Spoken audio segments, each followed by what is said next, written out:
Kita berdoa semoga segera disembuhkan ya. Baik. Sebelum memulai pembelajaran hari ini, kita hendaknya berdoa terlebih dahulu. Oke? Ketua kelas, silakan dipimpin baca doanya. Sebelum memulai pelajaran, marilah kita membaca doa bersama-sama terlebih dahulu.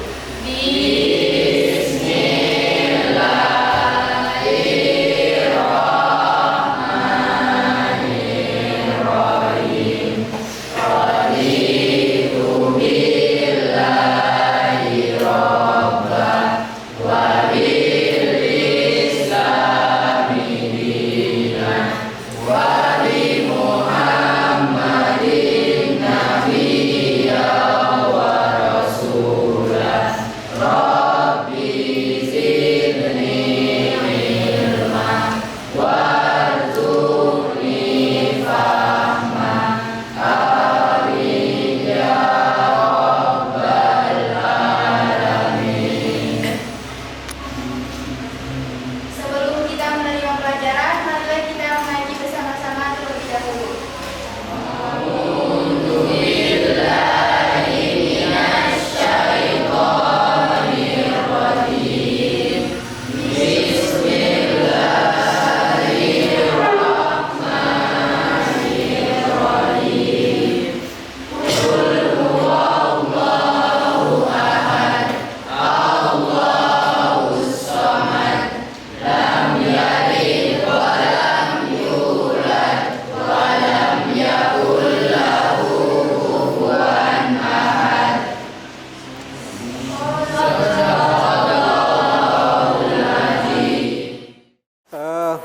Baiklah anak-anak, tadi sudah disampaikan bahwa ada teman kita yang sakit.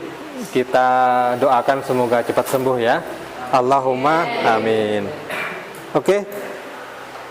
Untuk materi pada kali ini, pada kesempatan ini, yaitu tentang penyembelihan dalam Islam. Penyembelihan dalam Islam. Pernah dengar penyembelihan dalam Islam sebelumnya? Ya. Oke, Pak Fadli mulai saja ya.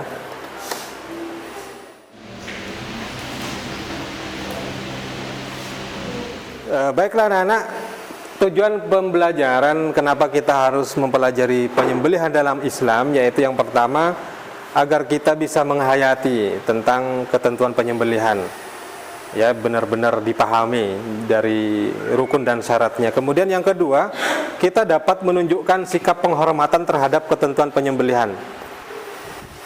Yang ketiga, menganalisis ketentuan penyembelihan binatang. Jadi apa saja yang disunahkan nanti. Seperti yang keempat, mengevaluasi hal-hal yang disunahkan dan dimakruhkan dalam penyembelihan. Kemudian dapat merekonstruksi. Apa rekonstruksi? Itu bisa mempraktekkan dari awal sampai akhir, baik memotongnya, binatangnya harus bagaimana, yang menyembelih siapa yang boleh, kayak gitu ya. Oke, Pak Hadi lanjut. Kemudian pengertian penyembelihan. Secara bahasa, penyembelihan itu dalam bahasa Arab disebut adzabhu. Adzabhu, yaitu madbahatun. Sedang dalam Al-Quran disebut adzakah. Artinya, binatang yang disembelih sesuai dengan ketentuan syara akan menjadikan binatang sembelihan itu menjadi baik dan suci. Tuh, jadi penyembelihan itu maksudnya yang disembelih itu menjadi baik, suci, dan sesuai dengan ketentuan syara hukum Islam.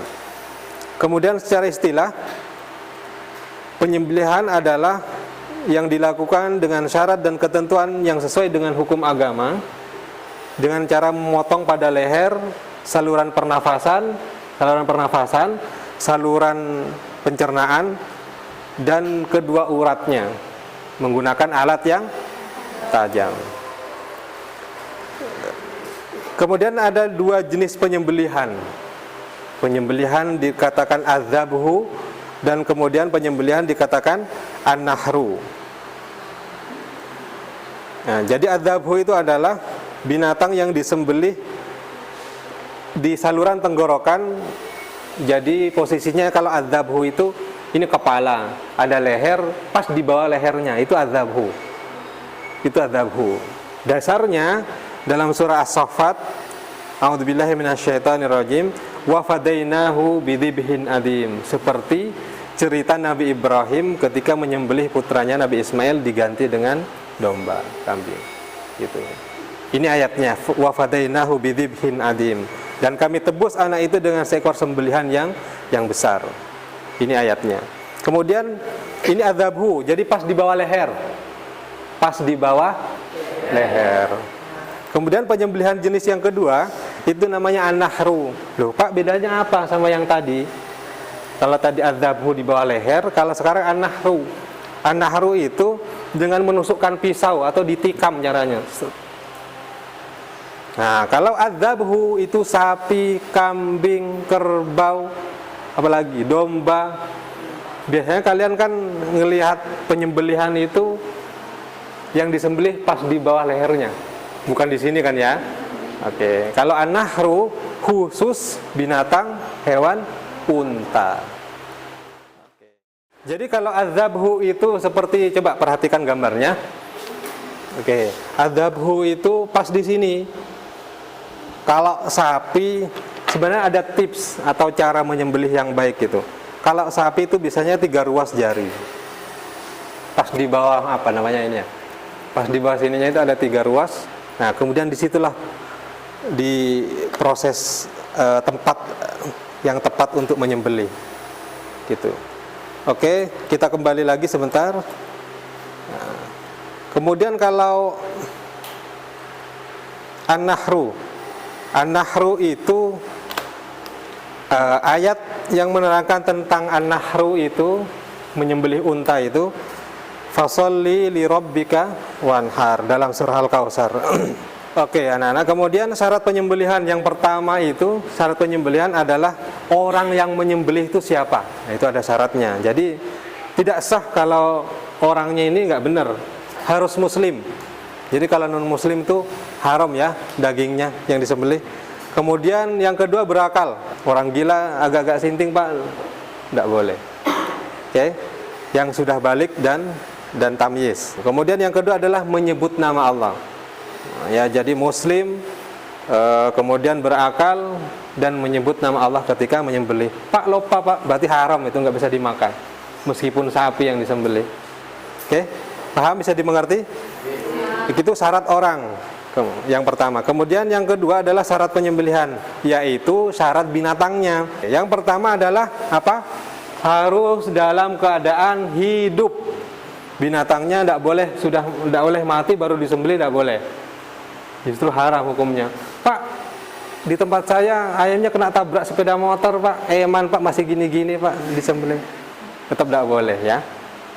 Itu berarti sudah mati. Kedua yaitu yang disembelih ada di lehernya. Pak, kakinya saja dipotong begini, yang penting sudah mati nanti. Tidak bisa. Jadi harus di leher, diputus urat pernafasan dan saluran makannya. Kemudian syarat yang ketiga adalah binatangnya itu harus halal. Beli, tidak boleh mencuri. Pak, saya pinjem, Pak, saya minta tapi nggak ada orangnya, Pak. Itu namanya mencuri. Jadi tidak boleh, ya. Kemudian yang ketiga adalah syarat alatnya. Tadi orang, kemudian binatangnya. Sekarang yang ketiga adalah alatnya. Jadi yang pertama adalah alatnya harus tajam. Alatnya harus tajam. Kemudian alatnya terbuat dari besi dan baja dan tidak boleh terbuat dari gigi, tulang dan kuku. Di sini ada yang mau ditanyakan? Ada yang tanya? Oke. Bagaimana kalau ada burung yang mati ketembak? Apakah itu dagingnya bisa dimakan? Apa hukumnya, Pak? Oke, baiklah. Ini ada pertanyaan yang sangat bagus. Burung yang ditembak mati, hukumnya bagaimana, Pak? Nah, oke. Ada pengecualian sebenarnya, pengecualian. Yang mana burung itu tidak mungkin kita minta untuk datang agar bisa kita sembelihkan, karena binatang liar, bukan begitu? Ya, burung binatang liar. Maka bagaimana cara menyembelihnya? Ini dapat pengecualian. Seperti cerita unta yang liar pada masa Nabi, ada sebuah kaum ya, itu untanya lari. Bagaimana unta Pak Fanti tadi bilang an-nahru harus diginikan, ditikam di kalung, tempat kalungnya. Kalau manusia kan kalungnya berarti nempel sini kan ya, di leher agak ke bawah, maka kalau unta itu juga begitu. Nah, bagaimana kalau menembak burung, bagaimana hukum dagingnya, apakah halal atau haram? Jadi syaratnya hanya satu, sebelum menembak dia harus baca Bismillah, harus baca Bismillah, jangan sampai lupa. Ya, mungkin hal sepele tapi penting. Yang suka nembak jangan lupa baca Bismillah. Kalau itu memang mau dimakan, ya. Kalau nggak mati ya bisa disembelih. Kalau mati lupa Bismillah nggak bisa dimakan, ya. Sudah paham? Itu sama dengan cerita Nabi Muhammad ketika bertemu dengan suatu kaum yang untanya itu lari. Berarti nggak mungkin kita pegang lehernya kemudian kita sembelih. Terus bagaimana?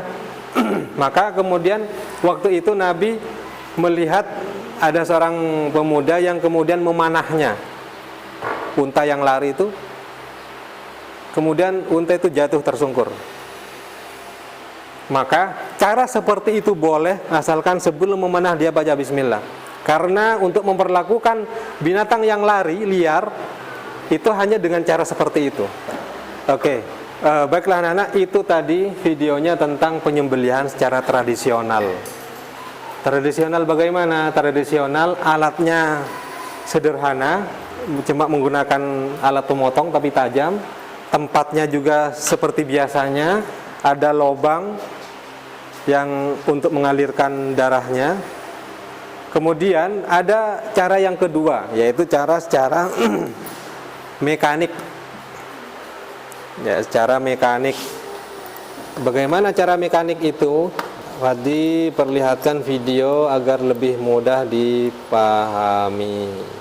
Oke, ini salah satu contoh penyembelihan secara mekanik. Kalau tadi tradisional dipegangin, ditali gitu kan ya. Tangnya hewannya masuk, kemudian dijepit, tidak bisa bergerak. Dalam akan diiris, daging dengan bambu dibuat agar tidak ada lubang dengan bambu yang membuat kepala sapi tidak bergerak. Dengan begitu, sapi tidak bakal bisa lepas maupun bergerak berlebihan. Kemudian alat akan kemudian alat itu berapa orang yang jaga? Itu cuma satu, operatornya dua.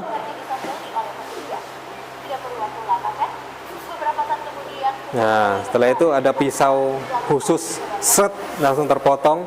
Darahnya juga mengalir di saluran yang sudah disediakan. Yang ini ada tombol-tombol. Setelah melewati proses, ini ada operatornya.